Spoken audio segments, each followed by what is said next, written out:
We are live back with Consultervation, and a huge apologies to Eric last week, who hosted us beautifully. We should probably tell the secret, Eric, as to what happened.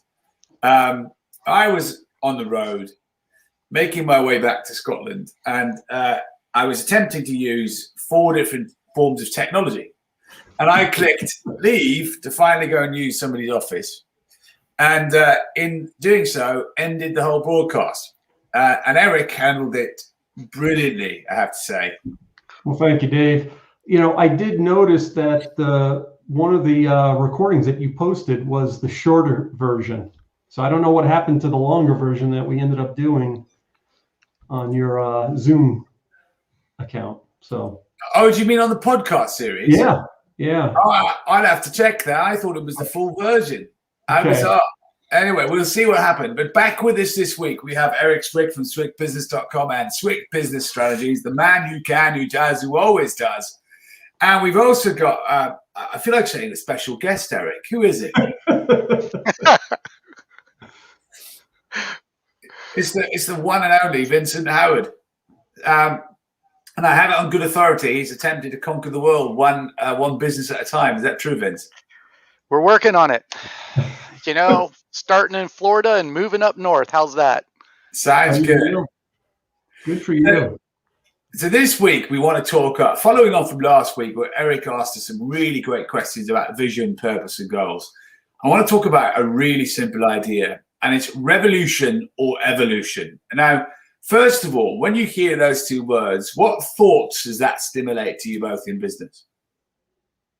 Well, you know, my first reaction is you think of revolution, you think of, you know, an uprising and, you know, something negative, and evolution is something that just evolves over time. But as you think about it, what I think about evolution is really just a rate of change. If you want slow, methodical change, that's what evolution is. Look how long it took us to evolve, you know, millions of years. Whereas revolution, it's immediate. It's something that's going to happen right away. That's how I look at it. What do you think, Vince? Wow, Eric really stole all the thunder there, because that is exactly where I was going. It's a timing issue. Yeah. You know, it's more instantaneous versus long term. It's that, you know, especially for someone, you know, like my personality set, which loves change, right? Yeah. I'm all for revolution. Evolution takes too long. So, yeah, Eric, I think nailed that one dead on. Yeah. It's interesting. So I was reading recently about how many years that Apple invested in R&D into the iOS system. Do either of you know how long it was? So this is before launching any type of product, right? So and you have to think about the conditions at the time. And that was, did you ever own a BlackBerry? Oh yeah. What about you, Vince? Did you have a BlackBerry? No, I'm too young. Thank you. Now, of course, Vince is only just out of school, Eric, isn't he? Yeah, right. He grayed early. That's correct. Do you remember the Nokia 9000? Yeah. The phone that opened up like a keyboard. Yeah. Yeah. So, but let's come back to BlackBerry for a moment. The BlackBerry RIM system. I mean, I remember using it in my corporate careers, and it was a revolutionary device. You could just communicate like a chat system today. But of course, I was at a conference. I'd have to tell you the year, 2012 maybe, and maybe a year earlier. If I'd have to check my diary, and I saw the global managing director on a stage at one of our clients, a telco giant, absolutely talking about how good it was. You know, they're top of their game. They're at the pinnacle. This is brilliant. And long may it continue. It took less than 6 months to dislodge them. Yeah. Isn't that insane? Yeah. Yeah. Because Apple revolutionized that market. They did, didn't they? Them and Samsung with the Android system. So I can't give all the credit just to Apple and to Samsung, because of course it's all the companies these brands own that are behind it and that they buy. But they weren't the first. Does anybody know who the very first real revolution was?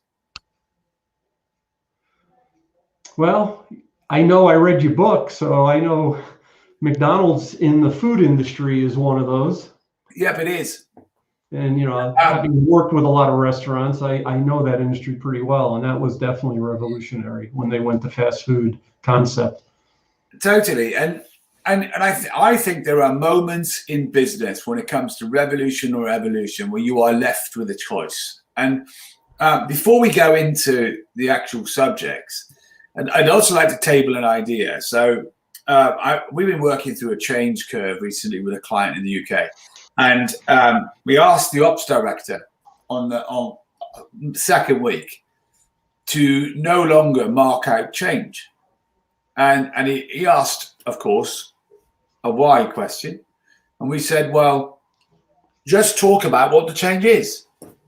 Skip the change word out, right? So we were talking about a software program. So instead of talking about the software program that's going to create change, talk about the software program that's going to do something, right? Guess what happens to change when you just start evolving? Well, I mean, things change, obviously. Yeah. It's just at a slower rate. Well, you see, and if you take that word change out, I think it has a negative connotation. And so if you take that word out, I think people tend to be more on board. Yeah. People accept the evolution a lot faster than the revolution. Entirely true, Vince. And you take all of that emotional anxiety, don't you? And you just take it away. And removing it just only from vocabulary, right? Because it's still happening. Yeah. I think change in its rawest form should be celebrated as a past tense conversation. Look what we have done. Let's look back together and celebrate, the great things and, the mess ups, because there'll be plenty of those. There's a book out called Fearless Organization, and it talks about, ruthlessly celebrating failures. What a refreshing idea. Yeah. Some people get. I think it's okay. Yeah, I think it's okay to celebrate those, but I also think it's very important to learn from them. I would agree. Yeah. So your businesses today, gents, are they evolving or revolving? Let's ask Vince. I think that's going to depend on who you ask in my organization. I believe we are constantly both sides. Right? There is always that revolution or that quick change to change a process because of an outside element. Yeah. But the evolution is, right, you've made the change, and that adaptation to then make that change kind of more your own, that's the evolution of that process or procedure or whatever it happens to be. Yeah, I agree with what Vince is saying. I think there's a place for both, right? I mean, it doesn't mean that revolution is better than evolution. I just think there's circumstances where one makes more sense than the other. Yep. I would agree. What do you think the industry, the CPA industry, is doing? Well, it has as a whole. Yeah, as a whole, I think it's been going through an evolution. And, part of that, it depends on what you look at, right? I think part of it is driven because government regulations and government rules and how we have to do things because we're required to do it a certain way. I think there's some revolution in that you're seeing more of that industry move towards advisory services because the consumer is able to do a lot of these things with technology themselves. And that's the revolution I see. Things like, the tax softwares that are out there that are, self-usable for people. So I think that's, revolved or changed the industry to a certain extent, and software programs like QuickBooks and Xero and things like that.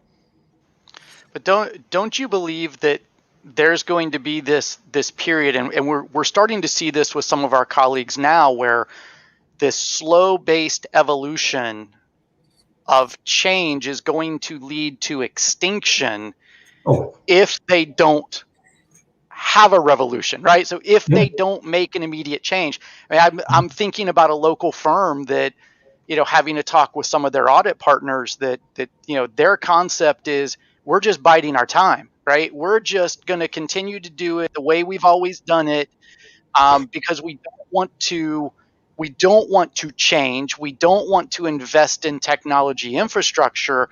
And so they know that their practice is evolving and their clients are evolving and requiring this higher level of technical or technology-based integration, but they don't want to evolve along with it. So unless somebody unless one of the partners or somebody lower in the firm revolts, then you're going to have a extinction of that firm, right? You're going to have that firm no longer becomes searching for the word, no longer becomes viable.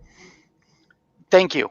Yeah. So and that where change for just change sake, I think, is bad. Revolution for just revolution is bad. But if you've got your checklist of your pros and your cons, or your fors and your against, and the change is moving you faster toward your goal or the firm vision or mission, then sometimes you need a revolution. Sometimes people need a swift kick to get them moving, and then let them evolve. Yeah. We've had a comment on the live feed, and I really love the idea of putting the two words together, of having a revolutionary evolution. Evolution. I quite like that. That's a great comment around, and actually, it opens up for me, putting the two words together instantaneously, this whole other way of thinking of what can we evolve and what revolutionary thinking can we apply in that evolution. That's a really great question. It's great to see that come up. One of the questions I want to ask you both today, and let's stay industry for a minute, because I think you are absolutely right that there is a possibility of extinction, not distinction, across the states in the CPA space, based on a lack of action. But I think one of the big questions it kicks up is, what are some of the revolutions you need to start in your business? And I'll give you an example, gents, right? Is that, let's assume that you've got somebody in your team today who's really talented and they're best suited to being in a different role that you're not ready to activate. Yet, until they activate it, the change you want to see never really happens. What should you do?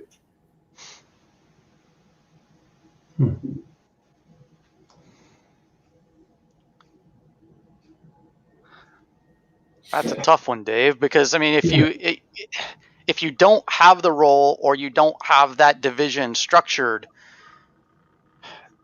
it's sometimes very difficult to transition that person who is currently, let's say, in a billable hour role, right, where they're producing for the firm, and then you're taking them and placing them in a completely different position that they want to be in, but there's either no income stream or there's no build. And we're actually doing that. I mean, as you know, Dave, we've talked about this the last couple of weeks.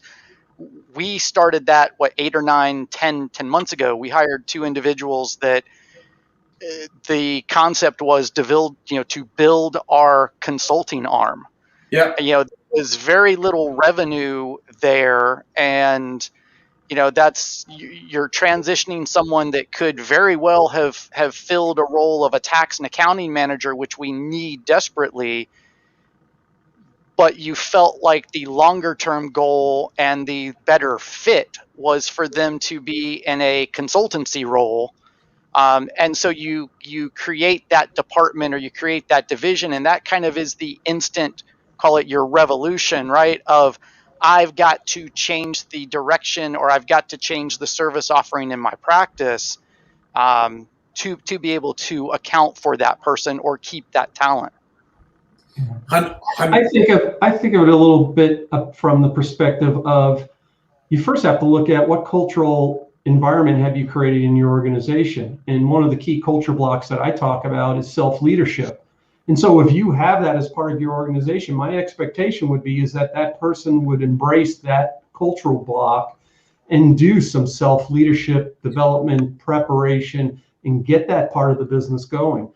Me as a leader, I just want to inspire them and be there to support them, but I would look for them to, to your point, Vince, I would look for those people to start growing that business. Let's make it happen and have them be self-starters and get that done.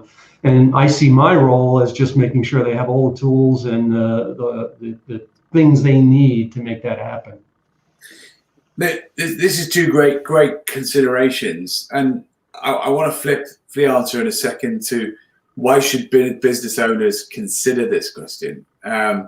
We'll come back to that in a second, but I like the fact that you can testify, Vince, to real-time examples of, applying the build it and they will come evolution with a revolution in your mind, right? So I love the way that you can put those two and say, you did it before that with technology, didn't you? Having your technology person, we won't say his name on the podcast, unless you want to, but and having an onboarding system real time via somebody else in your team to own the fault.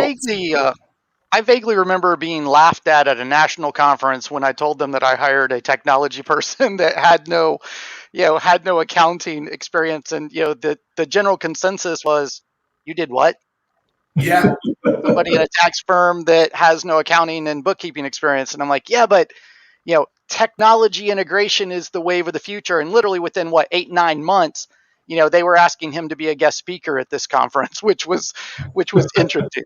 It was a nice turn, but I think that goes back to your question of what decisions do you need to make. Don't you think the business owner needs to have some forward vision or some forward sight to say, where do we want us to be, right? Where do we want the firm to be? What's it going to take us to get there?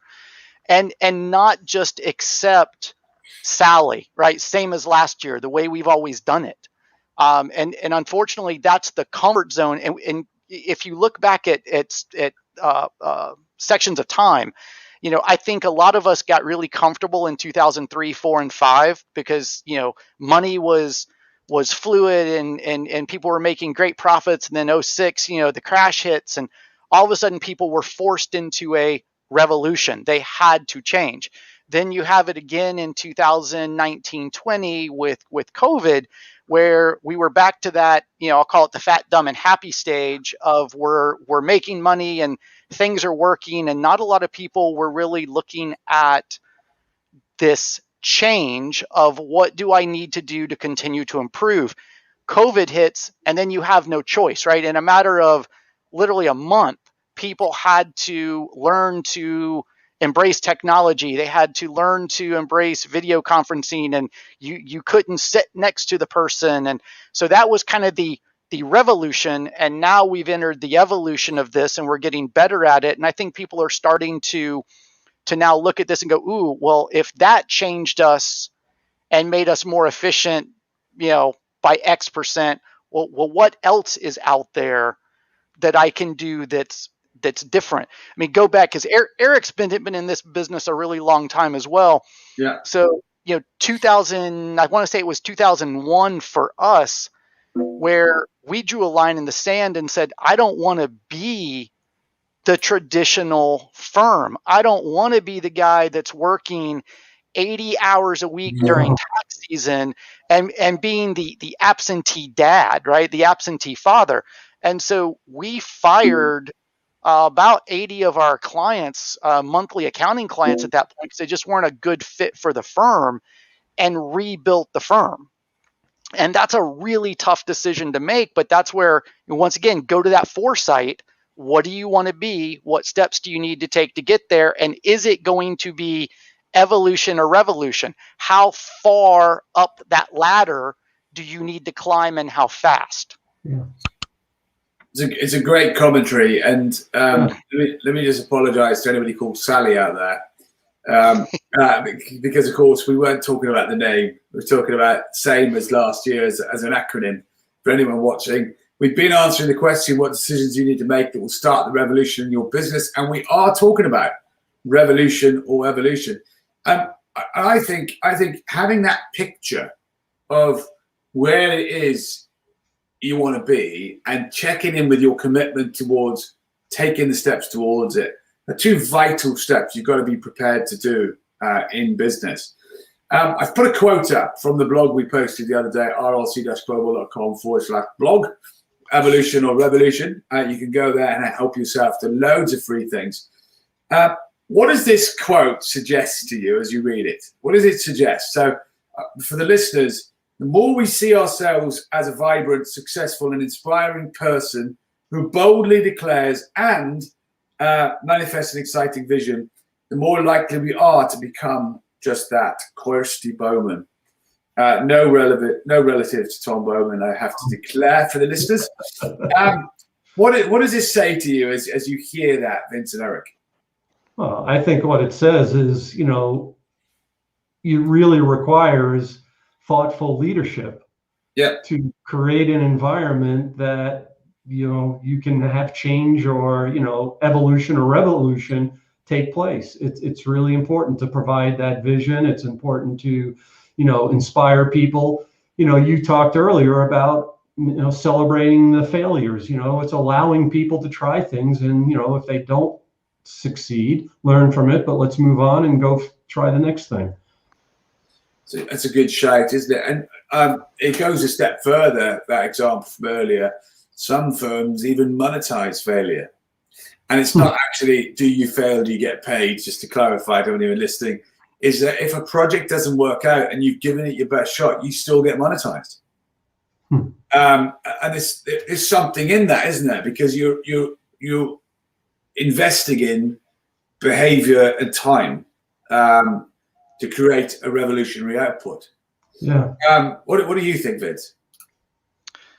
So I read that and I kind of go back to, and I can't remember the exact saying, but you attract more bees with honey than vinegar or something like that. I want to be, I strive to be that person that drags the team along, right? That they want to be there. They want to be a part of what we are creating. And Kirsty Bowman's, her quote kind of, I think, iterates that whole be the leader that people want to jump on that bandwagon and want to be part of what you're creating. So going back to your comments earlier, Dave, of if we allow the employee to have some insight or thought or input into the revolution, is it really a revolution? Or is it a super fast evolution? Is it, if they're involved in it, it doesn't feel like a revolution. And that's so, we had this talk a couple of months back, but remember the 2008 acquisition where we actually went in, sat down with their team and said, okay, show us your processes and procedures. Here's our process and procedure. Let's mend the two, let's blend the two. Take the best, and whatever the best is, that's what we're going to use. So yes, we were using the C word, we were using the change word, right? But they had input, and so it didn't feel like an immediate change or revolution for that firm to join in. It was a blending or we've evolved our process and our practice or our procedures, but just a little quicker. Yeah. It's a great example, isn't it, of using a skill choice, using an intentional action. Debbie has taken the time to comment too on the live feed. Fabulous discussion on how we each own what evolution to be revolutionary. Thank you, Debbie. It's a great point, isn't it? And if you're listening, we also had another great comment from Murray Fam earlier on putting the two together, revolutionary evolution. But I think there's wisdom as well in what you talked about, Vince, about thinking through the outcome. Not the outcome from a coaching perspective per se, but just thinking about what is the best way to do this. I also checked out what the actual saying was from earlier. You catch more flies with honey than vinegar. There you go. Thank you. Yeah. And I also asked Google, that go-to thesaurus in the sky. it says it tells you to use nice methods rather than unkind methods in dealing with others. And actually, you'll be much more successful in life being sweeter or nicer than being mean and not nice and doing hurtful things. So great example there, Vince, of a on the fly, irony intended, commentary about a useful thought process. I'll try to be more specific with my examples later. Yeah. That's very I'll good. sign off now. Yeah. You're done. I think there's a final part to this. I think about how does, and I'll populate the question while I do this. How does revolutionary or evolutionary affect legacy? What do you think? Affect legacy.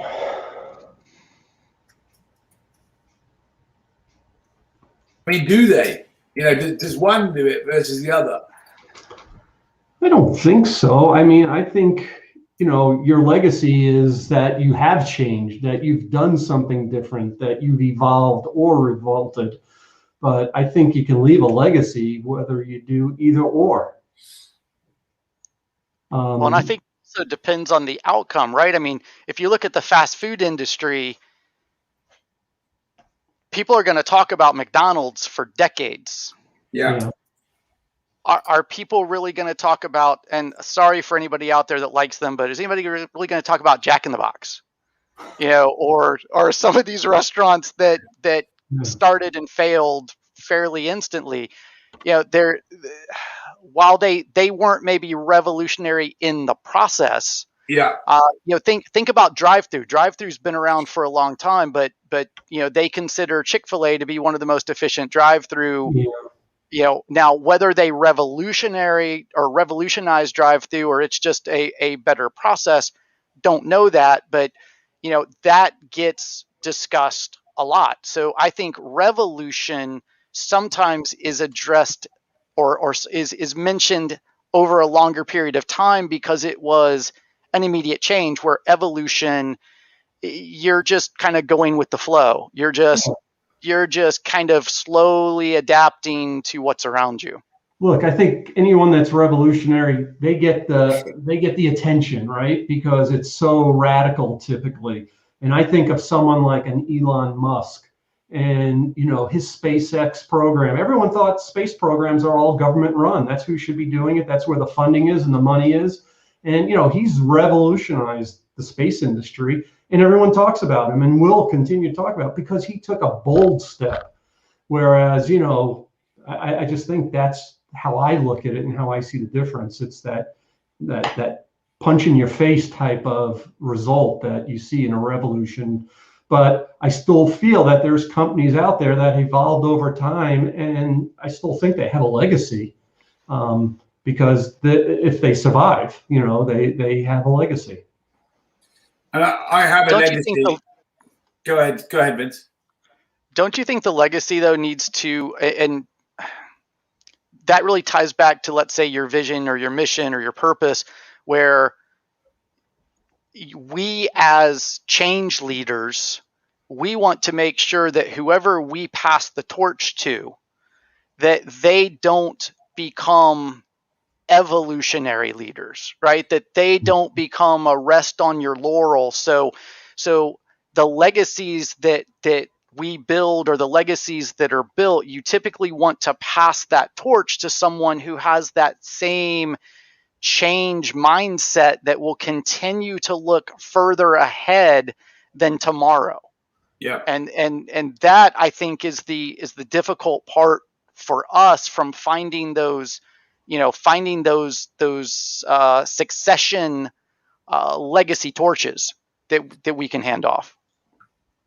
It's a really great point. And I also think there's a space there as well, Vince, to think about evolutionary is the items that are in play. Let's just think of a framework. You've got an evolution, a transition that's in play at any given time. And actually revolutionary is almost stopping, isn't it? Taking time out and saying, where, if, what, you know, could we need to have one? And can we anticipate, you know, what the next revolution is, or is there one we want to do ourselves? So it's taken the headspace to have those conversations intentionally. And as we listen to and come to a little bit of a close today, I think one of the questions I think we can be evolutionary or revolutionary about, it's entirely up to you, is that as a leader today, you've got to be selfish about your leadership development. Because I think investing in skill here, mentorship, coaching, knowledge, I think is really vital. And your openness to feedback, stretch, and personal growth are a secret to getting this right. Because the latter part is where the evolution can work. The latter part is where you overcome, a failed revolution. So you end up with loads of choices as a result of these.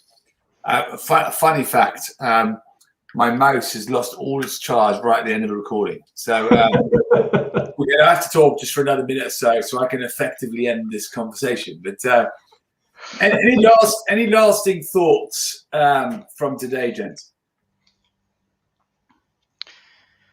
Don't you think looking forward that we're kind of on the cusp of potentially an employment revolution? And what I really mean is like a massive change in how things get done, right? Yeah. We've gone through this period of COVID where people have worked remotely, and there's two camps, right? There's the people that want to work remotely. Actually, there may be three camps. The people that want to work remotely that are efficient, the people that want to work remotely that aren't efficient, and the people that feel like they need you in the office and they need to be micromanaging or have some oversight to get the task done. I think we as business leaders are going to have to find that change, and I don't think we're going to have the time to evolve slowly into this. I think we're going to have to find a workable solution as people come back into the workforce that provides them, and I think this all goes back to the work-life balance, right?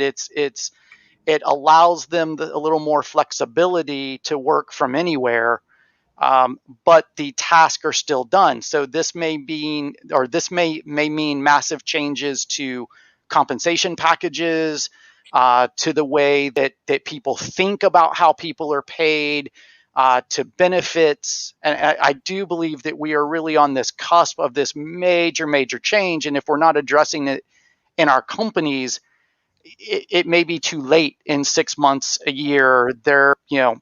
They may have lost talent that either seeks an employer that is providing it or, starts their own, whatever the case. I actually just think you've opened up a whole other conversation for maybe a conversation in a couple of weeks' time about that specifically. Yeah. And I fully concur that yesterday's ways of working are a thing of the past, and tomorrow's haven't been written yet. And I think that was happening even prior to COVID, to be honest with you. I don't think that's something that was inspired. It maybe accelerated it, but it was something that was coming. I mean, I'm just thinking even in industries where you say, like the restaurant industry, you can't do that work remotely. But what you're seeing is more robotics and more elimination of people positions so that they can operate with less people. So, and my background being in manufacturing in my early part of my career, that was always the focus on how you eliminate those non-value added activities that people do and, replace it with machinery or equipment. And it fits in perfect with a final comment that we've had again, which is Nortel was a great example of evolutionary success up to the point where revolutionary change resulted in their downfall. Yeah. What I really like here from Arif is he's talking about having control in both cases, which is actually just where you were, Eric. So the timing is impeccable. And a big shout out from Arif today for sharing with us his thoughts while we've been live. Yeah, totally appreciate that.